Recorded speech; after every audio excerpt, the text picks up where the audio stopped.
My name's Aaron. I turned 50 last month. I manage a mid-sized logistics firm, been married for 27 years, and I've got two daughters, Clara, 24, and Morgan, 20. I used to think I had a pretty good read on people. I could sense tension in a boardroom before anyone spoke, sniff out a lie from 100 miles away. But when it came to my own family, I missed every sign. Or maybe I just didn't want to see them. The lead up to my 50th birthday was off, but I chalked it up to surprise party energy. You know the vibe. Hushed whispers when you enter the room, sudden shifts in conversation, locked phones, half smiles. Every time I asked what was going on, my wife, Lauren, would grin and say, "Just wait. This year will be unforgettable." Clara kept teasing, "You'll cry." In a good way. Even Morgan, who normally couldn't keep a secret if her life depended on it, stayed oddly quiet. It had been a rough year, layoffs at work, a minor surgery, my mom passing away in February. Honestly, I was looking forward to a little joy, something soft to land on. I hadn't had a real celebration in years. We always did more for the kids, which made sense, but I guess part of me hoped this milestone would be different, that maybe this one would be for me. The night before, Lauren kissed me goodnight early. "Get some rest," she said. "Big day tomorrow." I remember lying in bed, imagining some surprise trip. Maybe something nostalgic, back to Napa, where we honeymooned. Or a dinner with old friends. She'd mentioned reconnecting with a few. Whatever it was, it felt like something was coming. And for once, I let myself feel excited. I woke up alone. No breakfast. No card on the nightstand. No balloons. No happy birthday. No smell of pancakes or sound of the girls whispering down the hall. Instead, there was just an empty kitchen table, one used mug in the sink, and a canceled calendar invite on my phone. Birthday dinner at the Ridge, 6 p.m. Status, canceled by Lauren. No note. No explanation. Just gone. I checked our shared family calendar. Morgan had an event marked blocked, and Clara's was simply marked busy.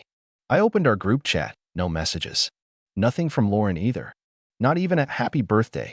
I stared at my phone for a long time. Tried calling once straight to voicemail. I didn't leave a message. I'm not the type to beg for attention. By noon, I convinced myself it was still part of the surprise. Maybe they wanted me to think they forgot. Maybe I'd walk into the Ridge later and see all my friends gathered around with a cake and drinks. But 6 p.m. came and went, and I stayed home. I heated up leftover stir-fry. The rice was dry. The soy sauce had turned weirdly bitter. I sat at the kitchen island, eating cold chicken and telling myself they were just late, that maybe they'd walk in any minute, laughing about a wrong turn or a change in plans. Then, at 7:11 p.m., my brother posted a selfie. It was a group shot. Dozen people crammed together under a warm pink sky. My brother had that smug gotcha grin on his face. His caption read, "Surprise trip with the real ones." And right behind him, smiling with wind in her hair, was my wife. And both of my daughters. Even my best friend, Tom. He was the one holding the camera. They were on a beach. I recognized it immediately. Puerto Vallarta. I'd mentioned it offhand last fall, saying I'd love to go there someday. Looks like they took the hint. Just not with me. I didn't text. I didn't call. I just sat there, staring at the screen until my phone dimmed and went black. Then I stood up, walked down the hallway to the basement, and pulled out the lockbox from under the stairs. Inside was a copy of the house deed, emergency cash, and most importantly, the backup keys and remote codes for all the smart locks in the house. I spent the rest of the night changing everything. Garage codes, alarm system, keypad entries. I even disabled the garage opener tied to Lauren's car. I took her spare off the key rack, walked outside, and tossed it into the storm drain down the street. I wasn't angry. Not yet. Just numb. Like the world had gone quiet and I was the last one who hadn't realized it yet. The next morning, I turned off the phone. 2 days later, when I finally turned it back on, it buzzed like a hive had nested inside it. 48 missed calls. Dozens of voicemails. Over 100 emails. "Please just hear us out. You don't understand. It's not what you think." From Lauren. From Clara. From Morgan. Even from Tom. But the one that stood out was from my brother. Subject line. I warned them this was a bad idea. I didn't open it. I walked into the kitchen, poured myself a glass of water, and sat down at the table. The same spot I'd sat on my birthday, alone with my stir-fry. And I finally felt something. Not sadness. Not confusion. Resolve. Because whatever they were about to tell me, whatever flimsy excuse or half-hearted apology they had lined up, It wasn't going to be enough. Not this time. And that's when I decided what to do next. 3 weeks before my birthday, Tom invited me out for drinks after work. It wasn't unusual. We'd been grabbing Friday drinks since our 20s. But something was different this time. He seemed jittery, distracted. He kept glancing at his phone, barely touched his second drink, and dodged every question I asked about work. We'd both been in the trenches together when his last client went under, so silence wasn't normal. I figured maybe he was having trouble at home. His divorce last year was rough, and I knew he'd been trying to rebuild, job, dating, the works. But every time I mentioned his ex or anything remotely emotional, he'd shift the topic. Then, toward the end of the night, he leaned back in his chair and gave me this weird half-smile. "You ever think," he said, "that people change when they think you're not looking?" I raised an eyebrow. "What's that supposed to mean?" He shrugged. "Just saying, sometimes the people closest to you aren't who you think they are." I laughed it off at the time. Thought maybe he was projecting. But now? Now I wonder if that was his guilt peeking through. Some last-ditch effort to give me a heads-up without actually saying the words. The next odd moment came a few days later. I was walking past Lauren's office, door cracked, her back turned. She was talking low on the phone. I wasn't trying to eavesdrop, but one word stopped me cold. "Transfers." Then a pause. "Yeah, but only after his birthday." No, I don't want it to get messy. My heart kicked into a sprint. I stood there, frozen. She always handled the family finances. She always said it was easier that way. And I never minded, I trusted her. We had a shared account, sure, but we also had several investment portfolios, real estate holdings, even some offshore savings from my dad's estate. I backed away before she could see me. That night, I logged into every account I could think of. Passwords had changed. Access denied. Some accounts I didn't even recognize. There was a new LLC registered under our names. I couldn't see its details. When I asked Lauren casually about it the next morning, just to test the waters, she waved it off with a breezy smile. "Oh, just some housekeeping. Consolidating stuff before tax season." I wanted to believe her. I did. But something in her tone felt off. Scripted. Like she'd rehearsed it. Still, I let it go. I didn't want to be that guy, paranoid, suspicious, the overthinking husband. So I convinced myself I was being dramatic. That maybe she was planning a surprise. Something huge. Maybe this was all leading to the best birthday of my life. Except now I knew exactly what it was leading to. A surprise trip with the real ones. That selfie replayed in my head every time I closed my eyes. Lauren in a sundress she hadn't worn in years. Clara holding a cocktail she used to mock me for ordering. Morgan with her hand slung around Tom's shoulder like they were old pals. My best friend. My wife. My kids. Gone. I kept thinking about that phrase. The real ones. Like I was fake. Like I wasn't enough. I didn't tell anyone what I discovered. Not yet. Instead, I went to work like everything was normal. I smiled through meetings, handled logistics for a warehouse expansion, even helped one of my employees negotiate a higher salary. No one suspected a thing. But under the surface, I was building something. Quietly. Methodically. I hired a private investigator.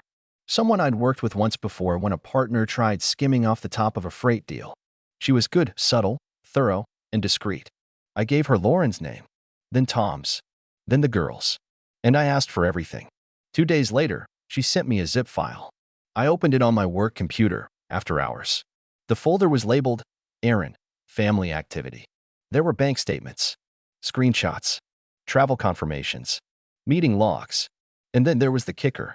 A recorded phone call. Between Lauren and someone listed only as attorney. I played it. "Yes, once the transfer is complete, I'll be the majority shareholder," she said, clear as day.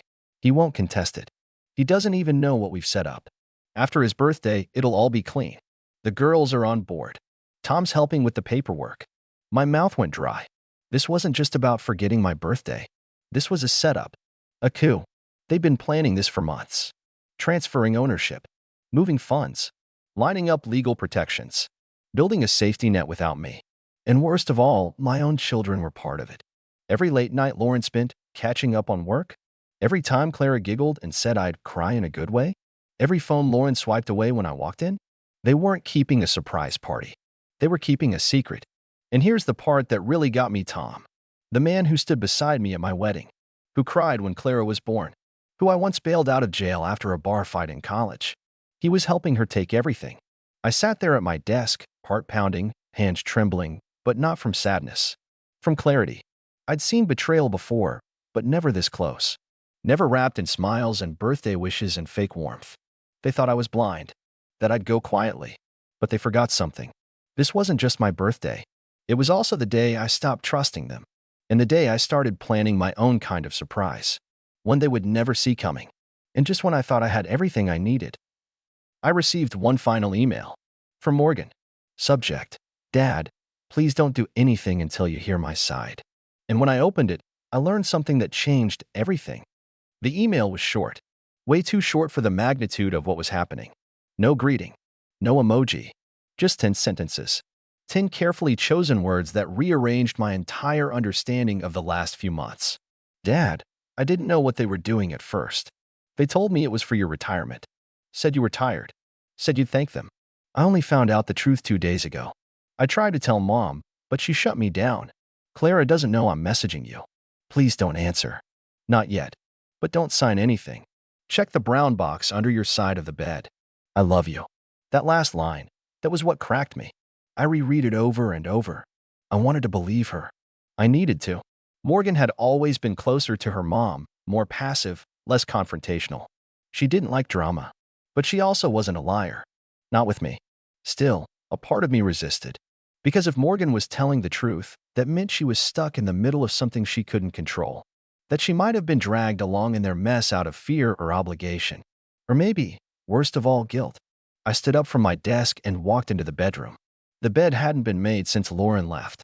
Her side was still faintly scented with her lavender lotion. I didn't linger. I crouched down and reached beneath the frame, fingers brushing dust and loose receipts, and then cardboard. A small brown shoebox. Unmarked. Untapped. Light. Inside were documents. Dozens of them. Printed emails. Handwritten notes. A few USB drives. And a small black leather planner, Morgan's, from 2 years ago. I flipped through it absently, not expecting much, until I reached the back pages. Folded and shoved into the pocket were 2 letters. One was from Lauren to someone named Richard, her attorney. It was a typed draft with edits in red ink. The title? Request to initiate ownership reassignment proceedings. The language was cold. Clinical. Like she was filing a work transfer, not tearing apart her husband's life. It detailed the process of acquiring controlling interest in the logistics firm, my firm. Said it would optimize family security long-term, especially if Aaron becomes emotionally unstable or combative. I sat down slowly. My stomach turned. She was painting me as a risk before anything had even happened. The second letter was from Morgan, dated 2 days before the trip. Handwritten. Mom said it's not a betrayal, that it's protection.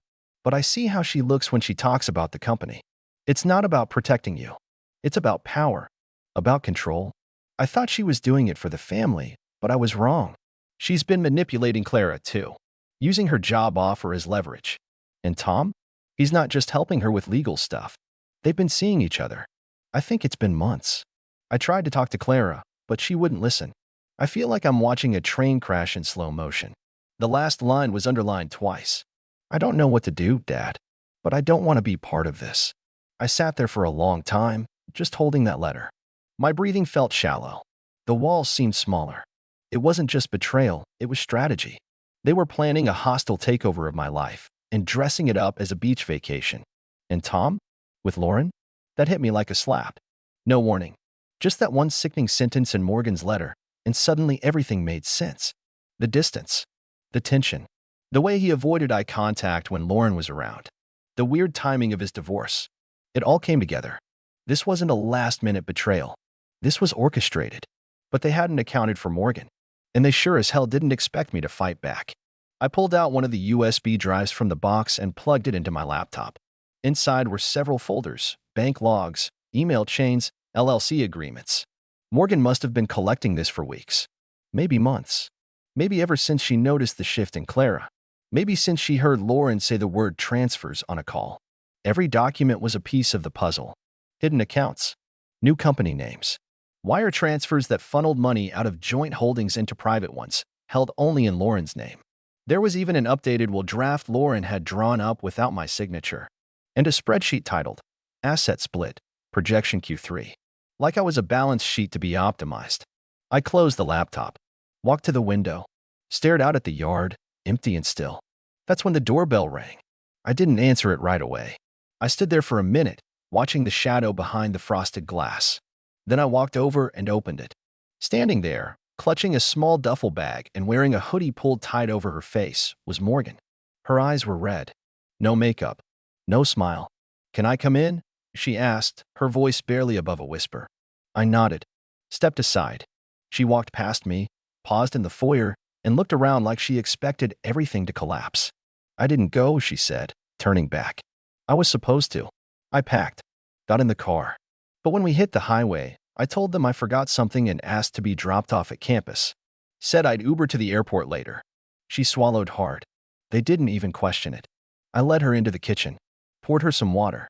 She didn't drink it. "I'm sorry," she said finally, eyes locked on the floor. I didn't know how far it had gone. Not until I saw the contracts. And the emails. I thought it was just legal stuff. Retirement stuff. But then Clara showed me the will, and I saw how they were moving the money. That's when I started copying everything. Hiding things. She pulled her phone from her pocket and slid it across the table. "It's all backed up here too, in case anything happens." I looked at her, my daughter, the only one who hadn't turned on me, and something shifted in my chest. Not just the ache of betrayal, but the faintest flicker of hope. "Why now?" I asked. "Why come to me?" She looked up. Her eyes were sharp, determined. She wasn't a little girl anymore. "Because I thought I was going crazy. But I'm not. They are. And if you're going to fight back, you're going to need help." I nodded slowly. Then I opened my laptop and started drafting the first move of my plan. But just as we were reviewing one of the legal documents, Morgan's phone buzzed. She glanced at it, froze, then turned the screen to me. It was a text from Clara. "Dad knows. Abort the plan. Don't come back." And underneath it, a picture of our house, taken from the street, tonight. And the headlights weren't turning off. They were pulling into the driveway. Morgan's fingers trembled as she locked her phone. The blood drained from her face, and for a moment, she didn't move. Just sat frozen in the kitchen chair, staring at the front door like it was about to be kicked in. I looked out the window. There it was. A dark SUV idling at the curb. Headlights still on. I couldn't see who was inside, but I didn't need to. I already knew. They hadn't waited for an explanation. They weren't coming back to apologize. Clara had sent the message, and now Lauren was here. Maybe with her. Maybe with Tom. They didn't expect Morgan to switch sides, and now they were scrambling, probably to do damage control. Or worse. I stood up, calm and deliberate, and quietly turned off the kitchen lights. Then the hallway. The living room. Within seconds, the house was dark. I motioned to Morgan to stay quiet, and she followed as I led her down the hallway, past the den, into the garage. I hit the side panel and killed the power to the garage door. Just in case. We slipped into the basement. My office was down there, but more importantly, so was my backup setup. Years of running a business taught me to always have fail-safes. Emergency Wi-Fi router. Hidden camera feed. Battery-operated backup power. I clicked on the security monitors. One camera caught Lauren stepping out of the SUV, wearing a trench coat and looking visibly agitated. Clara stayed in the passenger seat. She was on the phone, pacing, probably trying to reach Morgan again. Tom wasn't with them. I wasn't sure if that was good or bad. Lauren walked up to the porch and rang the doorbell. No knock, no yelling. She wasn't going for drama. Not yet. This was recon. She wanted to know if I was still home, if I'd seen anything, if Morgan had told me. She waited for 30 seconds, then pulled out her phone. A moment later, mine buzzed upstairs. She tried again. Buzz. Again. Buzz. Finally, she knocked. 3 times. Hard. Morgan whispered, "She thinks we don't know." I nodded. "Let's keep it that way. For now." We watched for another minute as Lauren paced the porch. Eventually, she turned back toward the SUV, talking into her phone. Clara rolled down the window and shouted something I couldn't hear. Then they both got in and drove off. Not far, just around the corner. I knew that street. It had a cul-de-sac and one of the better views of our house. They weren't leaving. They were watching. I exhaled slowly. Then I opened the folder labeled LLC Agreements and started sorting documents. "I need you to read something," I told Morgan. Together, we reviewed every paper sheet collected. She had copies of at least 6 shell company filings, all tied back to Lauren's maiden name. She transferred portions of our investments into them over the last 8 months. One of the accounts was structured as a blind trust under the guise of long-term college funding. Ironically, Clara's name was on that one. The real kicker, though, was in a power of attorney document Lauren had drafted and forged. It had my signature, but I never signed it. She'd used it to authorize one of the major transfers into her LLC just a week prior to my birthday. That was enough. Enough to go to the bank. Enough to file charges. Enough to destroy everything they had built on the illusion that I was too trusting, too tired, or too distracted to notice. But I wasn't going to file charges. Not yet. I had something better in mind. The next morning, Morgan and I visited the office. I hadn't told anyone what was going on, not the board, not the execs, not even my assistant of 8 years. But they knew something was different when I walked in with a briefcase full of documents and a fire in my step.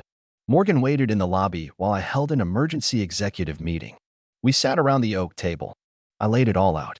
Quietly, calmly, I handed over the proof, the forged documents, the bank transfers, the attempt to reassign company ownership behind my back. Then I said 5 words that made the room fall silent. I'm selling my majority stake. They thought I was bluffing. I wasn't.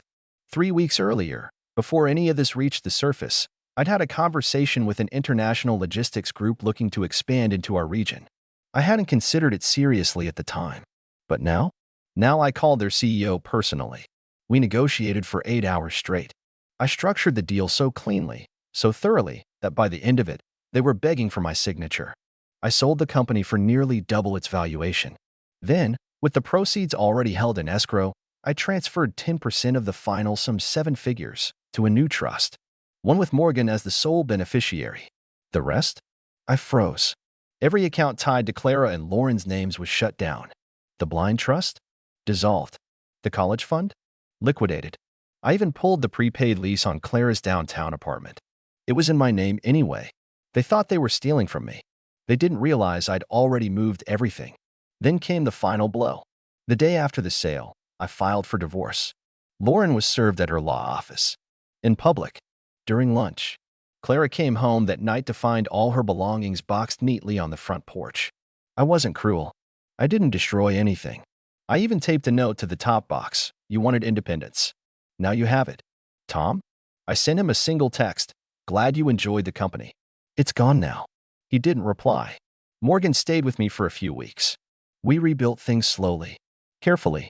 She hadn't been perfect, and she didn't pretend to be. But she'd done the right thing in the end. She came to me when it counted. She didn't just save me from their plan. She gave me clarity I hadn't had in years. We took a trip together later that spring. Just the two of us. We went to the coast. Ate street food. Rented bikes. Talked like we used to when she was 10 and thought I hung the moon. One night, while watching the sun sink into the water, she turned to me and asked, "Do you ever miss them?" I didn't answer right away. Then I said, "I miss who I thought they were, not who they turned out to be." She nodded. Me too. When we came back, I bought a new house. Something smaller. Quieter. I started writing again. Nothing serious, just journals, short fiction, some essays. I stopped checking their social media. I stopped responding to the occasional message from extended family asking what really happened. Because I didn't owe them the truth. They'd all seen the photo. They all knew what side they picked. And now, they could live with it. The last message I ever got from Lauren was an email. No subject. Just a line of text. Was it really worth it? I stared at it for a while. Then I clicked reply and wrote, "Every second.